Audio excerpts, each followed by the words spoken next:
நண்பர்கள் அனைவருக்கும் வணக்கம். நான் உங்கள் வினோத் கணேசன். இந்த வீடியோவில் நாம் ஒரே ஒரு மந்திரத்தை உச்சரிக்க போகின்றோம். அதன் மூலியமாக நம்முடைய பாவங்கள் அனைத்தும் விலகப் போகிறது அப்படின்னு சித்தர் சிவவாக்கியர் தன்னுடைய நூலான சிவவாக்கியத்தில் சொல்லியிருக்கிறார். அது என்ன மந்திரம், அதனை நாம் எப்படி உச்சரிப்பது அப்படிங்கிறதான் இந்த வீடியோவில் நம்ம பார்க்க போகிறோம். வீடியோவை முழுமையாக பாருங்கள். அதுக்கு முன்னாடி நம்மளுடைய சேனலான ஓம் சிவமயம் யூடியூப் சேனலை நீங்கள் இன்னமும் சப்ஸ்கிரைப் பண்ணலைன்னா தயவு செய்து சப்ஸ்கிரைப் பண்ணிட்டு பாருங்கள்.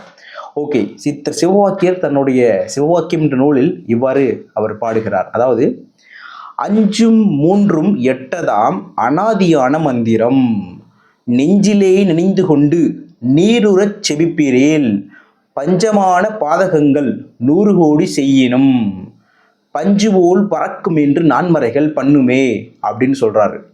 இதில் முதல் லைன் பார்த்தீங்கன்னா, அஞ்சும் மூன்றும் எட்டதாம் அனாதியான மந்திரம். 5 என்பது பார்த்தீங்கன்னா நமச்சிவாய அப்படிங்கிற அந்த மந்திரத்தை குறிக்கிறது. 3 அப்படிங்கிறது பார்த்தீங்கன்னா ஓம். ஓமை வந்து நீங்கள் பிரிச்சிங்கன்னா ஆ உ இம், இதுதான் வந்து அந்த 3 எழுத்து மந்திரம். ஓம் நமசிவாய என்ற 8 எழுத்து மந்திரம்தான் அனாதியாக விளங்கும் ஈசனின் மந்திரம். அதுவே அனாதியான மந்திரம். இந்த மந்திரத்தை தான் நாம் உச்சரிக்க வேண்டும்.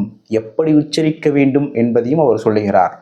நெஞ்சிலே நினைந்து கொண்டு நீருறச் செபிப்பீரேல், அதாவது நாம் தியானத்தில் உட்கார்ந்து அந்த மந்திரத்தை உச்சரிக்க வேண்டும்.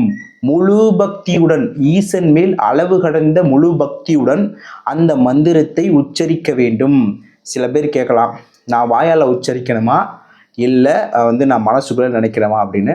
அது உங்களுடைய தனிப்பட்ட முடிவு. ஸோ அது நீங்கள் பார்த்துக்கங்க. ஆனால் ஈசன் மேலு முழு அன்புடன் முழு பக்தியுடன் இந்த மந்திரத்தை நீங்கள் ஜெபித்து கொண்டு வந்தால் என்ன நடக்கும் அப்படி சொல்கிறாரு. பஞ்சமான பாதகங்கள் 100 கோடி செய்யணும். புரியுதுங்களா? இதுக்கு முன்னாடி ஒன்று விட்டுட்டேன். என்னன்னா, அந்த 2வது லைனில் பார்த்தீங்கன்னா, நெஞ்சிலே நினைந்து கொண்டு நீருறச் செபிப்பீரேல், அந்த மந்திரத்தை வந்து எப்படி ஜெபிக்கணுமா, நம்ம அந்த மந்திரத்தை சொல்லும்போது தன்னையும் அறியாமல் அந்த கண்ணு தண்ணி வரணும் அப்படின்னு சொல்கிறாரு. அந்த ஆனந்த கண்ணீர், அந்த பக்தியில் நனைந்த அந்த கண்ணீர் வர வர அந்த மந்திரத்தை நாம் ஈசன் மீது முழு பக்தியுடன் சொல்லணும் அப்படின்னு சொல்கிறாரு. 3வது லைன் பார்த்தீங்கன்னா, இந்த மந்திரத்தை நாம் சொன்னால் என்ன நடக்கும் அப்படின்னு சொல்கிறாரு. பஞ்சமான பாதகங்கள் 100 கோடி செய்யணும்.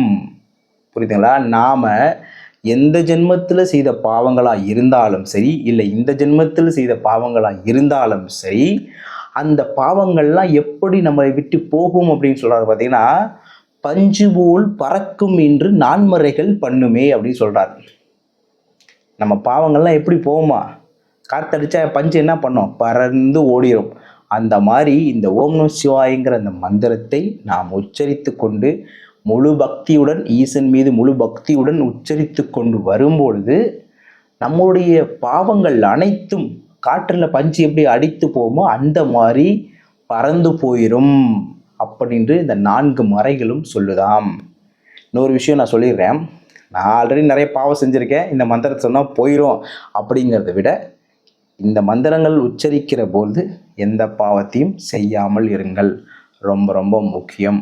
ஸோ உங்களுடைய முழு கவனம் ஈசன் மீதும் அந்த மந்திரத்தின் மீதும் இருக்கட்டும். நன்றி, வணக்கம்.